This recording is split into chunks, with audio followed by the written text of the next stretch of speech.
The story of Deborah, a remarkable leader chosen by God, is found in Judges 4 and 5.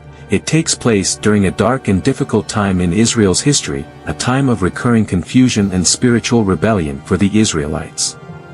The Israelites were living in the era of the Judges, a time between the leadership of Joshua and the establishment of kings like Saul and David. This period was marked by a recurring cycle. The Israelites would turn away from God, fall into oppression under foreign rulers, cry out for help, and then be delivered by a judge chosen by God. After the death of Joshua, the Israelites struggled to maintain their faithfulness to God. Without centralized leadership, they repeatedly abandoned God's commands and adopted the idolatrous practices of the nations around them. The refrain in the book of Judges encapsulates the time. In those days there was no king in Israel. Everyone did what was right in his own eyes. Judges 21 verse 25. During Deborah's time, the Israelites had once again turned away from God, worshipping the gods of the Canaanites, such as Baal and Asherah. This disobedience led to their subjugation by King Jabin of Canaan, whose commander, Sisera, oppressed them harshly for 20 long years.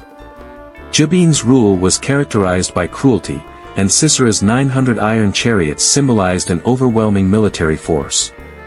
The Israelites were no match for their oppressors, the roads were unsafe, trade had halted, and people lived in constant fear. The Israelites' behavior during this time reflects a pattern of spiritual inconsistency. They would enjoy peace under a judge, become complacent, fall into sin, and then face oppression as a consequence. However, God's response demonstrates his unwavering faithfulness. In response to Israel's cries for help, God raised up Deborah to lead his people. Judges 4 verses 4 to 5 introduces her. Now Deborah, a prophet, the wife of Lapidoth, was leading Israel at that time. She held court under the palm of Deborah between Ramah and Bethel in the hill country of Ephraim, and the Israelites went up to her to have their disputes decided. Deborah was not only a judge but also a prophetess, a rare and remarkable combination of roles, especially in a male-dominated society. This demonstrated that God values character and faith over societal norms. Her role under the palm tree shows the trust the Israelites placed in her wisdom and fairness. This was a time of spiritual and political decay, yet Deborah stood as a beacon of hope, showing that even in the darkest times, God raises leaders to guide his people. One day, God gave Deborah a message. It was time to free the Israelites from their oppressors. In Judges 4 verses 6 to 7, she called for Barak, a military leader, and said, "The Lord, the God of Israel, commands you, go, take with you 10,000 men of Naphtali and Zebulun and lead them up to Mount Tabor. I will lead Sisera, the commander of Jabin's army, with his chariots and his troops to the Kishon River and give him into your hands. Go. This is the day the Lord has given Sisera into your hands. Has not the Lord gone ahead of you?" Here, Deborah reminds Barak, and us, that victory comes not from human strength but from God's power. As the odds were completely against Israel. Just as the battle began, something incredible happened.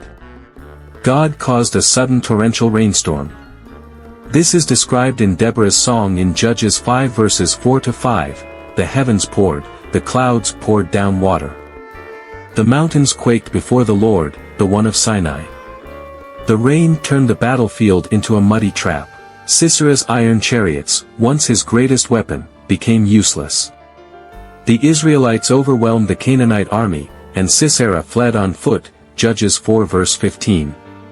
While Sisera fled, he sought refuge in the tent of Jael, the wife of Heber the Kenite. Jael welcomed him, offering milk to soothe him. But as he slept, Jael took a tent peg and drove it through his head, killing him, Judges 4 verse 21. Jael's act fulfilled Deborah's prophecy that a woman would claim the victory. This unexpected twist highlights God's ability to use unlikely people in his plans. Deborah and Barak celebrated this miraculous victory with a song of praise. It wasn't just a victory song, it was a reminder of God's faithfulness and power. The song praised God for raising up leaders, for the courage of the people, and for delivering his nation against impossible odds. Judges 5 verse 31 concludes this powerful declaration. so may all your enemies perish, Lord. But may all who love you be like the sun when it rises in its strength. As the years passed after Deborah's time as judge, her legacy endured in the hearts and lives of the Israelites. She had led them out of fear and oppression into freedom and faithfulness. For 40 years, Israel enjoyed peace, a testament to the leadership of a woman who trusted God wholeheartedly. After Deborah's death, her impact lived on.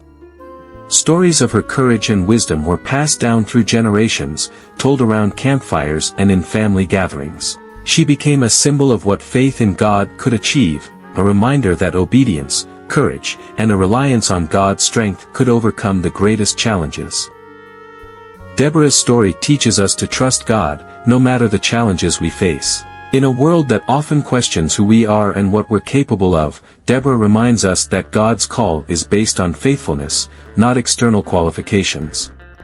Her courage inspires us to step into leadership roles when God calls, even if we feel unprepared or unqualified. Her wisdom challenges us to seek God's direction in our decisions. Most importantly, her faith shows us that victory is always possible when we put our trust in the Lord. Deborah's legacy is a testament to the fact that God can use anyone, man or woman, to fulfill his plans. Her story isn't just about a remarkable woman from the past, it's a call to action for us today to live boldly in faith and to trust God's purpose for our lives.